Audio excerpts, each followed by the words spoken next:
তার বিরুদ্ধে formal charge হওয়ার পরে তাকে যদি গভর্নমেন্ট অফ ইন্ডিয়ার কাছে রিকোয়েস্ট করার পরে যদি ফেরত না দেওয়া হয়, বাংলাদেশ সরকার তাকে ইন অ্যাবসেন্সিয়া ট্রায়ালের ব্যাপারে বিবেচনা করবেন। আদালত ঠিক করবেন যে মৃত্যুদণ্ড দেওয়া হবে কি হবে না।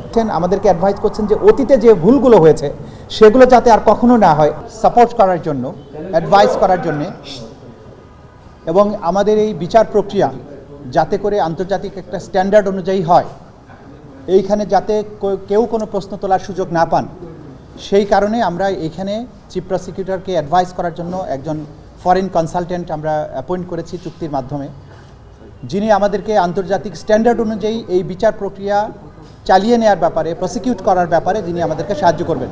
আন্তর্জাতিক খ্যাতিসম্পন্ন একজন ফৌজদারি আইন বিশেষজ্ঞ, যিনি ফর্মার ইউগোস্লাভিয়ার ওয়ার ক্রাইমস এবং ক্রাইমস অ্যাগেন্সট হিউম্যানিটি এইসব ব্যাপারে মামলা করার অভিজ্ঞতা সম্পন্ন, যিনি বিভিন্ন দেশে বিভিন্ন আন্তর্জাতিক ট্রাইব্যুনালে মামলা পরিচালনা করার তার অভিজ্ঞতা আছে বিশ্বব্যাপী। সে কারণে মিস্টার টবি ক্যাডম্যানকে আমাদের এই প্রসিকিউশন এজেন্সির অ্যাডভাইজার হিসেবে আমরা অ্যাপয়েন্ট করেছি। তিনি বাংলাদেশে এসেছেন, আমাদের সাথে মিটিং করছেন বিভিন্ন বিষয়ে, পলিসি নির্ধারণের ব্যাপারে, স্ট্র্যাটেজি নির্ধারণের ব্যাপারে, তদন্তের ব্যাপারে, সব ব্যাপারে আমাদের যা কিছু করা উচিত সেই ব্যাপারে তার সাথে আমরা পরামর্শ করছি, আলোচনা করছি, এবং এই বিচার প্রক্রিয়া স্বচ্ছভাবে আন্তর্জাতিকভাবে যাতে কোনো রকম প্রশ্নের সম্মুখীন না হয় সেই ব্যাপারে আমরা তার সাহায্য গ্রহণ করছি।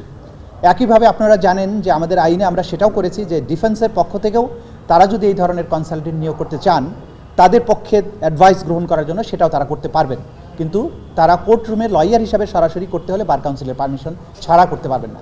টবি ক্যাডম্যান আমাদের পক্ষে আছেন, তিনি আমাদের অ্যাডভাইস করছেন। আজকে তিনি এসে আমাদের সাথে ফর্মাল মিটিং করেছেন। তিনি ইচ্ছা প্রকাশ করেছিলেন যে মিডিয়ার সামনে তিনি কথা বলতে চান। Double million offer, Walton fridge কিনে পেতে পারেন 20 লক্ষ টাকা, রয়েছে কোটি কোটি টাকার নিশ্চিত উপহার। তিনি যেটা বলেছেন সেটা হচ্ছে যে তিনি আমাদের প্রসিকিউশন এবং ইনভেস্টিগেশন এজেন্সির সাথে বসেছেন, মিটিং করেছেন। আমরা যে সমস্ত কাজ করেছি ইতিমধ্যে সেই প্রোগ্রেসগুলো সম্পর্কে জেনেছেন। তিনি ইমপ্রেসড বলেছেন আমাদের কাজ সম্পর্কে। তিনি এটাও বলেছেন যে যেগুলো সংশোধিত হয়েছে সেগুলো খুব কাজের হয়েছে, আরও দু একটা বিষয়ে আরও অ্যামেন্ডমেন্টের প্রয়োজন হতে পারে, সেই ব্যাপারে আমরা সম্মিলিতভাবে প্রসিকিউশন এজেন্সির সাথে, চিফ প্রসিকিউটরের সাথে পরামর্শক্রমে আমরা আরও কিছু বিষয় প্রপোজ করব, এটা তিনি বলেছেন। আর তিনি বলেছেন যে শেখ হাসিনাকে ভারত থেকে বাংলাদেশে আনার ব্যাপারে তিনি মনে করেন যে ভারত যেহেতু একটা ডেমোক্রেটিক রাষ্ট্র, তারা ডেমোক্রেসি এবং রুল অফ লয়ের প্রতি শ্রদ্ধা দেখাবেন, এবং ফর্মাল কোনো রিকোয়েস্ট যদি বাংলাদেশ সরকার মেক করে সেটার প্রতি শ্রদ্ধা দেখিয়ে তারা তাকে ফেরত পাঠাবেন। তিনি এটাও বলেছেন যে শেখ হাসিনার বিচারের ব্যাপারে বাংলাদেশের যে আইন আছে, আন্তর্জাতিক অপরাধ ট্রাইব্যুনালের আইন অনুযায়ী, যে তার বিরুদ্ধে ফর্মাল চার্জ হওয়ার পরে তাকে যদি গভর্নমেন্ট অফ ইন্ডিয়ার কাছে রিকোয়েস্ট করার পরে যদি ফেরত না দেওয়া হয়, বাংলাদেশ সরকার তাকে ইন অ্যাবসেন্সিয়া ট্রায়ালের ব্যাপারে বিবেচনা করবেন, এবং যদি প্রয়োজন হয় সেই ব্যাপারে আইসিসির পরবর্তী সময়ে যদি ভারত না দিতে চায়, আইসিসির কোনো সহযোগিতা নেওয়া যায় কিনা সেইটা পরবর্তী সময় বাংলাদেশ গভর্নমেন্ট ঠিক করবেন।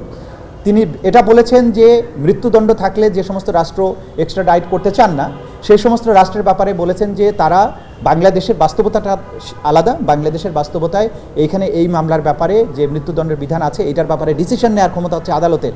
আদালত ঠিক করবেন যে মৃত্যুদণ্ড দেওয়া হবে কি হবে না, এবং বাংলাদেশ সরকার এই মৃত্যুদণ্ডটা অ্যাবলিশ করবে কিনা এটা বাংলাদেশের জনগণের চাহিদা, এই রাষ্ট্রের বাস্তবতার আলোকে বাংলাদেশ গভর্নমেন্ট ডিসিশন নেবে, এই ব্যাপারে আমাদের কিছু বলার নেই। মোটা দাগে এই কথাগুলি তিনি বলেছেন, এবং তিনি বলেছেন তার অতীতের অভিজ্ঞতা থেকে তিনি জানতেন এই ট্রাইব্যুনালে একসময় তিনি ডিফেন্সকে অ্যাডভাইস করেছেন, এইখানে কোথায় কী কী সমস্যা হচ্ছে, কী কী কারণে এই ট্রাইব্যুনাল বিতর্কিত হয়েছে সেটা তিনি জানেন এবং বুঝেন। সেই কারণে তিনি এই ইনভাইটেশন গ্রহণ করেছেন, আমাদেরকে অ্যাডভাইস করছেন যে অতীতে যে ভুলগুলো হয়েছে সেগুলো যাতে আর কখনো না হয়, এবং ফ্রি, ফেয়ার এবং ইম্পার্শিয়াল একটা ট্রায়াল যাতে হয়, আন্তর্জাতিক মহলের কাছে গ্রহণযোগ্য একটা বিচার হয়, সেই ব্যাপারে তিনি প্রসিকিউশন এজেন্সিকে তিনি অ্যাডভাইস করবেন, সহযোগিতা করবেন। দুনিয়ার কাছে তিনি দেখাতে চান তার অতীতে তিনি বিভিন্ন সময় আইসিসিতে, তারপরে ICTY তার যে অভিজ্ঞতা ছিল সেই অভিজ্ঞতার আলোকে এই ট্রাইব্যুনালকে তিনি অ্যাডভাইস করতে চান, যাতে দুনিয়ার কাছে একটা গ্রহণযোগ্য বিচার হিসাবে এটা প্রতিষ্ঠিত হয়, সেই ব্যাপারে তিনি সব ধরনের তার প্রচেষ্টা অব্যাহত রাখবেন।